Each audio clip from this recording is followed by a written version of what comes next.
Hello et bienvenue dans le podcast « Et si on profitait de la vie ?» Je m'appelle Adeline et à travers ce podcast, j'ai envie de t'aider à te reconnecter à toi-même et à ton corps pour t'aimer, t'accepter et oser t'affirmer afin que tu puisses kiffer ta vie en respectant ton énergie et en étant aligné avec une vie qui te correspond. Dans ce podcast, je te partagerai mes conseils et mes réflexions sur l'amour de soi, le design humain et le mouvement. 3 piliers qui m'aident au quotidien pour que tu puisses les appliquer à ton tour.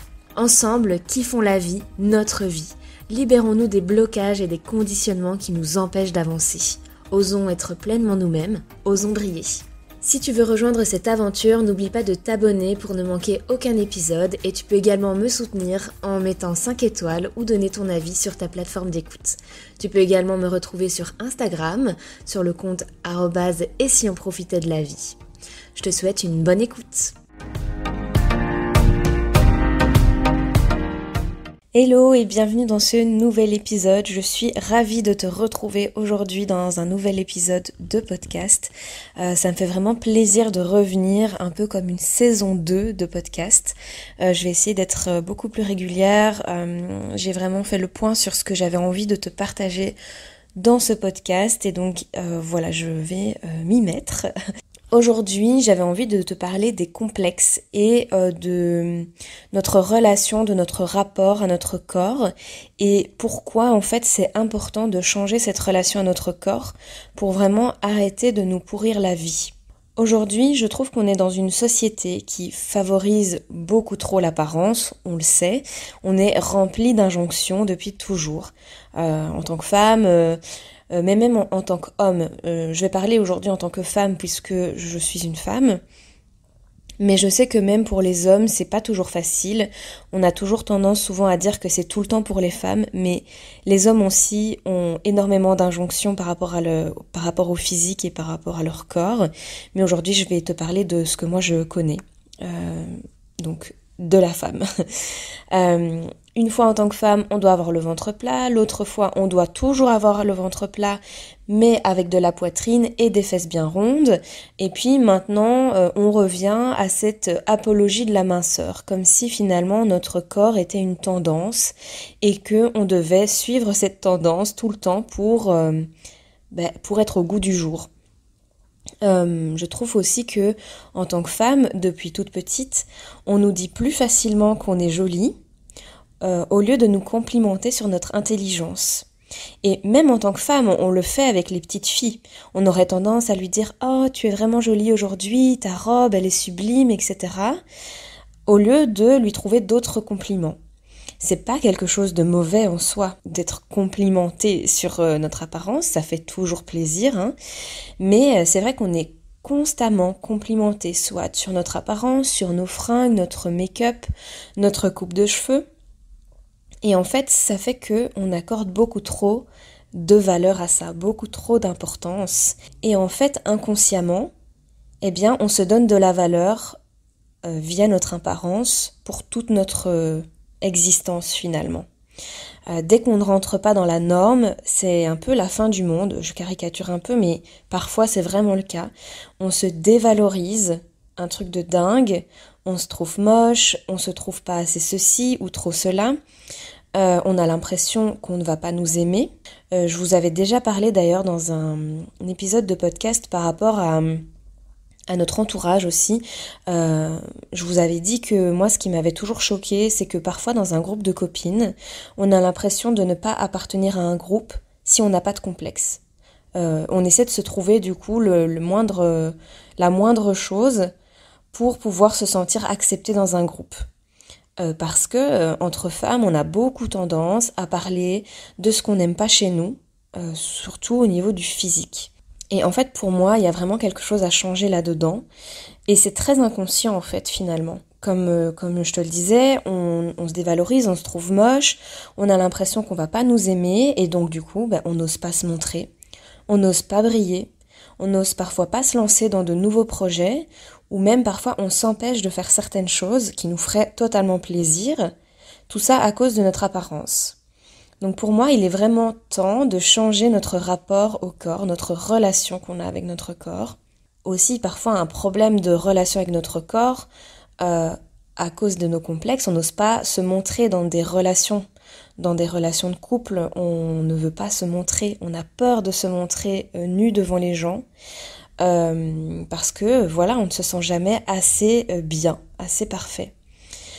Et en fait, notre corps, il n'est pas là pour être joli. Notre corps, il n'est pas là, il n'est pas fait pour ça. Notre corps, pour moi, c'est notre véhicule, c'est lui qui nous permet de faire tellement de choses. C'est grâce à lui qu'on peut marcher, qu'on peut avancer, c'est grâce à lui qu'on peut travailler, qu'on peut faire tellement de choses dans la vie. On se déplace grâce à notre corps. Il nous permet de mettre des actions en place, de faire des choses, d'aller travailler, d'aller jardiner, d'aller faire du sport, etc. Sans lui, on serait rien en fait. On ne peut rien faire sans notre corps. Et il faut savoir aussi que notre corps, finalement, il prend énormément de charge sur lui. Pour moi, il est vraiment temps de le regarder avec bienveillance. Et surtout aussi, il est grand temps de nous reconnecter à lui. Parce qu'en fait, notre corps, il a tellement de choses à nous dire. Il est tellement important, en fait. Et on le maltraite tout le temps. On le critique non-stop. Et pour moi, c'est vraiment temps d'arrêter de faire ça. Et déjà, comment on peut faire pour essayer un maximum, en fait, de faire ce changement-là dans notre tête? Je pense que d'abord, il serait temps d'arrêter de donner notre avis sur le corps, en fait, tout simplement. Qu'il soit positif ou négatif. Que ce soit un avis sur notre corps, mais aussi un avis sur le corps des autres. Je vous parlais des compliments. Finalement, c'est comme quand on dit à une personne « Ah, mais c'est trop bien, t'as perdu du poids, t'es trop belle, ça te va trop bien. » Alors à la personne, ça lui fait du bien pour son estime, mais en vrai, ça donne encore de l'importance finalement sur l'apparence. En fait, dire à quelqu'un que c'est trop bien qu'il ait maigri, moi je trouve que c'est pas spécialement positif en fait, parce que la personne qui en fait a arrêté de manger pour ressembler à un standard de beauté, c'est pas une bonne chose finalement.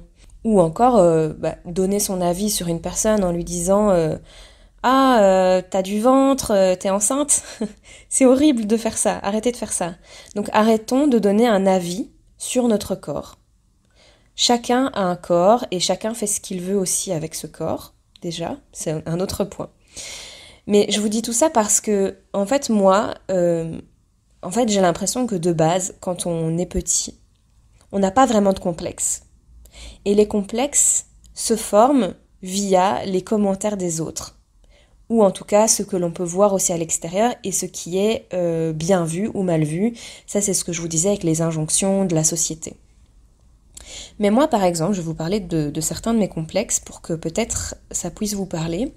Mais pendant très longtemps, j'ai été hyper complexée par ma peau, qui est assez pâle de nature. Forcément, en été, je bronze un peu, je suis contente et tout. Mais en général, j'ai la peau très claire. Et en hiver, c'est encore pire.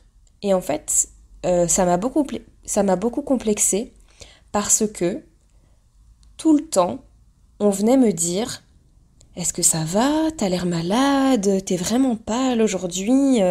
T'es sûre que ça va? T'es en forme ?» Et en fait, le fait qu'on me le dise tout le temps, qu'on me le répète tout le temps, je me disais « Ah, c'est pas normal, je suis trop blanche, je suis trop ceci, je suis pas assez bronzée. » Et en fait, c'est au point où je me disais que j'avais besoin peut-être d'aller mettre de l'autobronzant, que peut-être ce serait bien d'aller faire des bancs solaires pour qu'en fait on arrête de me faire chier avec ce genre de commentaires. En vérité, j'ai jamais été faire de bancs solaires, mais ça m'est déjà arrivé de mettre de l'autobronzant sur le visage pour qu'en fait on arrête de me faire ce genre de commentaires. J'ai aussi été complexée, je suis encore, par mes poches sous les yeux. J'ai un peu de cernes, mais c'est surtout des poches que j'ai sous les yeux. Et en fait, tout simplement parce que on me demandait tout le temps aussi si j'étais fatiguée, si j'avais pas assez dormi, si j'étais malade. Les gens le font un peu inconsciemment, un peu en mode « Ah, je m'intéresse à toi ». Mais en fait, ça met encore plus l'accent sur ce qui, entre guillemets, ne va pas chez nous et qu'on devrait changer. Donc moi j'ai cherché des crèmes anti-poches, des anti-cernes, des astuces pour faire réduire mes poches, etc. Et en vérité il n'y a rien qui fonctionne vraiment. Et en vérité j'ai pas envie non plus de me faire chier tous les jours à devoir mettre des crèmes, de mettre des cuillères glacées en dessous de mes yeux pour essayer de réduire mes poches. Enfin voilà, c'est plein de trucs comme ça. J'ai pas le temps en fait pour faire ça. Et j'ai la flemme. Donc pourquoi en fait je devrais en fait changer, encore une fois, pour correspondre à ce qu'on pense qui est beau. Notre corps il est tel qu'il est et en fait il est très bien comme ça. Et encore une fois, je pense qu'il y a tellement de marketing et de business derrière tout ça, parce que finalement, plus on se sent complexé, plus les entreprises beauté, elles peuvent vendre. Sinon, ça ne marcherait pas. Et ça, c'est depuis toujours. Donc, plus on va vous renforcer sur tout ce qui ne va pas chez vous, votre cellulite, votre ventre, votre gras, vos poches sous les yeux, le fait que vous êtes trop blanche, trop pâle, trop mince, trop grosse, en fait, tout ça, ça fait vendre. Et en fait, je trouve ça horrible, en fait, de jouer sur nos insécurités pour nous faire acheter des choses. Mais bon, c'est comme ça que le marketing fonctionne, hein, j'ai envie de dire. Et beaucoup de femmes n'osent pas porter de bikini sur la plage à cause de leur poids. Elles s'empêchent finalement de passer un chouette moment, de prendre le soleil, d'aller se baigner. Et en fait, je trouve ça hyper dommage. On se cache tellement derrière plein de choses, on s'empêche de faire tellement de choses. Moi, j'ai aussi été très complexée par ma poitrine, que je trouvais trop grosse, trop imposante, alors que, en fait, on va se le dire, en fait, il y a toujours mieux que nous, il y a toujours pire que nous, en réalité. C'est aussi finalement un jugement qu'on porte sur nous-mêmes par rapport à nos propres standards.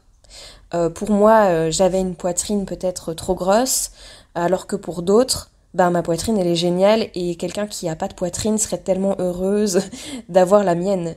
Vous voyez ce que je veux dire? On a des standards finalement totalement différents. Donc nos jugements aussi sont tellement différents d'une personne à l'autre. Et en fait moi je me suis rendu compte que j'avais ce complexe de poitrine à cause de l'hypersexualisation qu'on fait des femmes qui ont de la poitrine. Et en fait moi j'avais juste pas envie d'être vue comme un objet sexuel, tout simplement.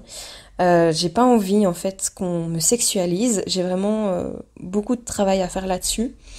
Mais du coup en fait cette hypersexualisation a fait que j'ai eu beaucoup de mal à assumer cette poitrine. Je la cachais beaucoup. Je trouve en fait qu'il y a des fringues qui sont magnifiques avec un très beau décolleté que avant je n'osais pas mettre. Maintenant j'ai beaucoup travaillé là-dessus et en fait je me dis des seins c'est des seins. Y a rien de plus naturel, encore une fois. Mais c'est cette hypersexualisation de la société qui fait qu'on a parfois du mal à s'assumer. Et c'est aussi pour ça qu'en fait, certaines femmes ont du mal à assumer quand elles n'ont pas de poitrine. C'est toujours cette question des injonctions de cette société, quoi.